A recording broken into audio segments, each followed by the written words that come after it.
After months of sometimes fraught negotiations, the US has finally signed a deal that'll give it access to Ukraine's rare earth minerals as part of a long-term strategy aimed at bringing an end to Russia's war. With much of Ukraine scarred from the long-running conflict, the US says it struck an economic partnership with Kyiv to form a reconstruction investment fund. Under the agreement, the two countries will collaborate on investments in Ukraine to accelerate its economic recovery. The US has been seeking access to Ukraine's natural deposits to claw back some of the more than $100 billion it's spent aiding Kyiv's defence efforts. We made a deal where our money is secure, where we can start digging and doing what we have to do. It's also good for them because you'll have an American presence at the site, Chris, and the American presence will, I think, keep a lot of bad actors out of the country, or certainly out of the area where we're doing the digging. Along with its huge oil, gas and coal deposits, Ukraine has large amounts of critical elements and minerals.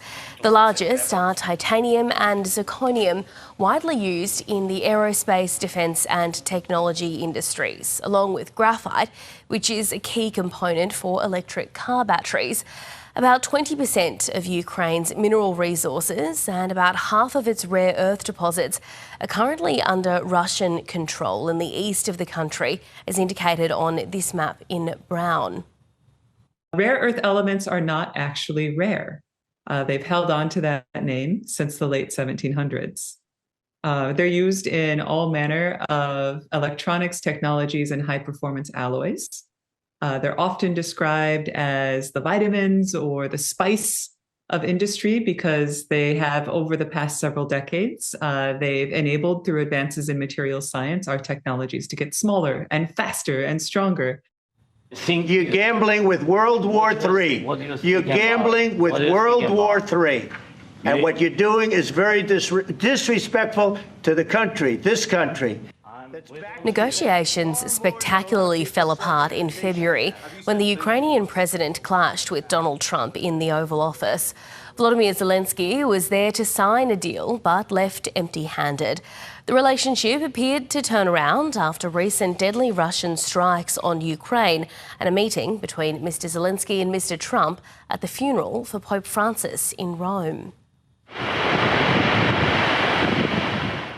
The minerals agreement doesn't specify any concrete US secretary guarantees, something Kyiv has been seeking to deter future Russian aggression. The deal will give the US preferential access to Ukraine's natural resources, but won't automatically hand it a share of Ukraine's mineral wealth or gas infrastructure. Ukraine keeps control over all resources, natural resources, infrastructure, which are not part of the fund and deal. Ukraine only makes contributions from new rents and royalties for natural resources. Our contribution will be 50%. No debts or aid that was granted to Ukraine before the deal was signed are not included in the deal. It is our important achievement reached in the talks with the partners. The deal only covers new contributions and new aid.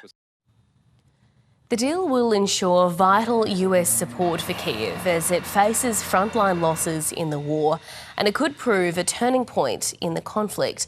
People in Ukraine's mining communities are hoping the country won't be exploited for its assets. I hope that the people who are involved in this think about Ukraine and its people, because our mineral riches belong to the people. For us as Ukrainians, it feels a little bit like another country is using our vulnerability, which was not created by us, which was created because we were attacked, and using that in order to get some payment for the aid that is being provided.